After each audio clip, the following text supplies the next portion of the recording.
வணக்கம், நான் உங்க ஆஷா பேசுறேன். இந்து முறைப்படி திருமணங்கள் 7 வகையா பிரிக்கிறாங்க. அதுல 2 டைப் வந்து ரொம்ப இம்பார்ட்டன்ட். ஒன்னு வந்து பிரம்ம திருமணம், இன்னொன்னு வந்துட்டு கந்தர்வ திருமணம். பிரம்ம திருமணம் வந்து அப்பா பார்த்து கல்யாணம் பண்ணி வைக்கிறது. கந்தர்வ திருமணம் வந்து லவ் மேரேஜ்.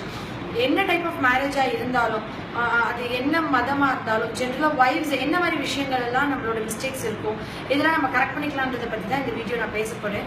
அந்த ஃபர்ஸ்ட் மேரேஜ் கில்லர்னு வைஃப்ஸ் பொறுத்த வரைக்கும் நான் சொல்றது வந்துட்டு மொபைல் ஃபோன்ஸ். ஜென்ரலா மேரேஜ் முடிச்சு வந்த உடனே அம்மா வீட்டுக்கு இருந்து சப்போஸ் நம்ம ஹஸ்பண்ட் வீட்டுக்கு வரணும், அம்மா வீட்டு வாசப்படி இறங்கும் போதே அம்மா வீட்டுல இஷ்யூஸ் எல்லாத்தையுமே அப்படியே அங்க விட்டுட்டு வந்துடணும். எதையுமே எந்த மிஸ்டேக்ஸோ நெகட்டிவ்ஸோ பாசிட்டிவ்ஸோ இங்க வந்து நம்ம டிஸ்கஸ் பண்ணவே கூடாது. அதே மாதிரி ஹஸ்பண்ட் வீட்டு விட்டு அம்மா வீட்டுக்கு போனா ஹஸ்பண்ட் வீட் ஸ்டெப்ஸ் இறங்கும் போதே ஹஸ்பண்ட் வீட்டுல இருக்கிற எல்லா விஷயத்தையும் விட்டுட்டு போயிடும். அங்க போய் கம்ப்ளைண்ட்ஸோ இதையோ அங்க நம்ம கொண்டு போக கூடாது. இது பண்ணாதே ஃபர்ஸ்ட் விஷயம் வந்து நிறைய விஷயங்கள் ப்ராப்ளம்ஸை நம்ம அவாய்ட் பண்ணலாம். செகண்ட் திங் வந்து நான் என்ன சொன்னேன், நியூலி மேரிட் கப்பிள்ஸ் ஒரு 6 மந்த்ஸ்க்கு வந்து வீக்லி ஒன்ஸ் லெட்டர் போடணும் அம்மா அப்பாவுக்கு. டெய்லி வந்து ஃபோனில் காண்டாக்ட் பண்ணக்கூடாதுன்னு. ஏன்னா நம்ம டெய்லி ஃபோனில் பேசும்போது காலையில் நடந்த விஷயம் வந்து நைட் வரைக்கும், எனக்கு தெரிஞ்சு நிறைய லேடிஸ் வந்து 40 to 45 மினிட்ஸ் அம்மாட்ட, சப்போஸ் சிஸ்டர்ஸ் இருந்து அவங்க எல்லாருக்கிட்டையும் காலையில் எழுந்திரிச்சதுலேருந்து ப்ரஷ் பண்ணதுலேருந்து சமைச்சதுலேருந்து ஹஸ்பண்ட் பேக் பண்ணி அனுப்பிச்சது குழந்தைங்களுக்கு கொடுத்தது வரைக்கும் எல்லாத்தையுமே ரொட்டீன் ஒரு ஒப்பிக்கிறாங்க.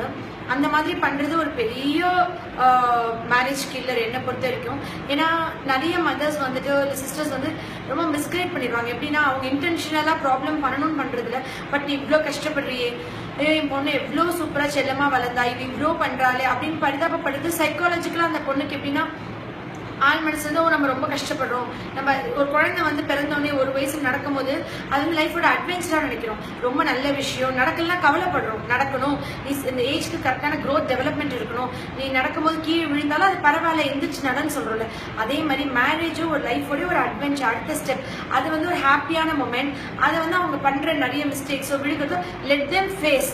அவங்களே அதை ஃபேஸ் பண்ணிக்கிட்டா அவங்களுக்கு அதில் இருக்கிற பாசிட்டிவ்ஸ் நெகட்டிவ்ஸ் என்ன பண்ணணும் பண்ணக்கூடாதுன்றது அவங்க கத்துக்கும் போது கரெக்டா இருக்கும். பேரண்ட்ஸோ வேற யாரோ அதை இது பண்ணும்போது மிஸ்கைட் பண்ணுவாங்க.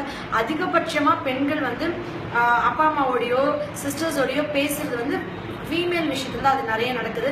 ரொம்ப நான் வந்துட்டு அந்த கீழ்படியறது ஒபீடியன்ஸ் எடுத்து எனக்கு ரொம்ப பிடிச்ச ஒரு கதை. Actually example Vasuki and Thiruvalluvar. ஒரு நாள் திருவள்ளுவர் வீட்டுக்கு சில புலவர்கள் வந்தாங்க. வந்து நீங்க என்ன 2 பெஸ்ட் கப்பிள்ஸ் அப்படின்னு அவங்களை கிண்டல் பண்ணி இது பண்ணாங்க. திருவள்ளுவர் எந்த பதிலும் சொல்லாம ஓகே இவனை பேசி நம்ம ஜெயிச்சிட்டோம், இவன் தோத்து போயிட்டான் அப்படின்ற ஐடியால அவங்க திமிரா உட்காந்துருந்தாங்க.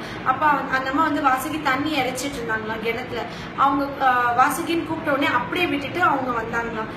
வந்த உடனே அவர் வந்துட்டு அங்க வந்திருந்தவங்க வந்து என்ன கிணத்துல தண்ணி பாதியில இருக்கு, இது நிஜமா நடந்துச்சான்னு எனக்கு தெரியாது, பட் இது ஒரு மாரல் ஸ்டோரியா எனக்கு ரொம்ப பிடிக்கும். அவங்க வந்து நிற்குதுன்னு சொல்லி அவ்வளவு தூரத்துக்கு இவங்க ஒரு டிவைன் பவர். திருவள்ளுவர் தான் அடிக்கடி அவர் செய்ய சொல்லிருப்பாரு, ஒரு நல்ல ஒரு மேரீட் ஒரு பத்தினி பெண் வந்து சொன்னா பெய்யுன்னா பெய்யுமா மழை, அந்த அளவுக்கு வந்து அவங்களுக்கு அந்த சக்தி இருக்கு, பவர் இருக்குன்னு அவர் ரொம்ப அதை அழகா டிஸ்கிரைப் பண்ணியிருப்பாரு.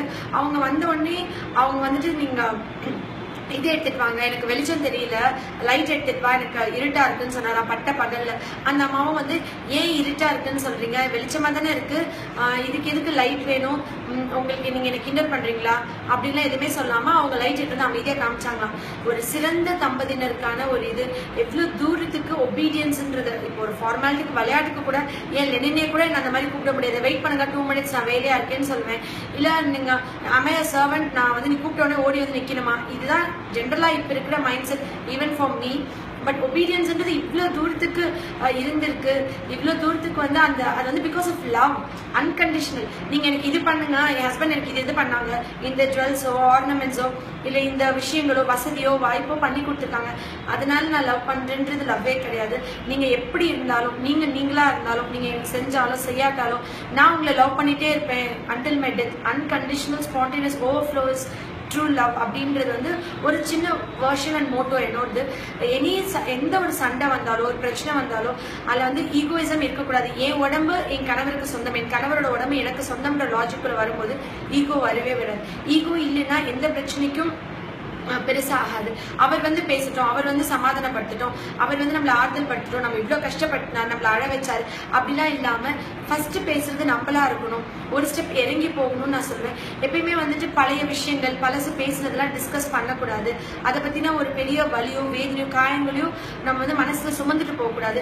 நம்மளுக்கான கமிட்மெண்ட்ஸ் வச்சுக்கணும். நம்ம என்ன நினைச்சுக்கணும், மேரேஜ் முடிச்ச உடனே நான் மேரேஜ் முடிச்சு எல்லாத்தையும் விட்டு உனக்காண்டி வந்திருக்கேன், ஸோ நீ எல்லாத்தையும் விட்டுட்டு எனக்காண்டி எனக்கு அதை பண்ணணும் இதை பண்ணணும், என்னைய பார்த்துக்கணும், என்ன என்டர்டெயின் பண்ணணும், அந்த டே ஃபுல்லா எப்போ வந்து நம்மளுக்கு என்ன பண்ணுவாருன்னு இல்லாம நான் என்னோட லைஃப்ல நான் பிளான் பண்ணிக்கணும். நான் ஜென்ரலா வந்துட்டு நான் ஒரு ரிலாக்ஸ், நான் ஜிம் போறேன்னா இல்ல ஒரு வாக்கிங் போறேன், எனக்கான ஃப்ரெண்ட்ஸ், நான் எனக்கான என்டர்டெயின்மெண்ட், புக்ஸ் ரீட் பண்றதுல இருந்து என்னோட டே எப்படி இருக்கும், டே ஷெட்யூல் எப்படி இருக்கும், அதெல்லாம் நான் பிளான் பண்ணிக்கணும்.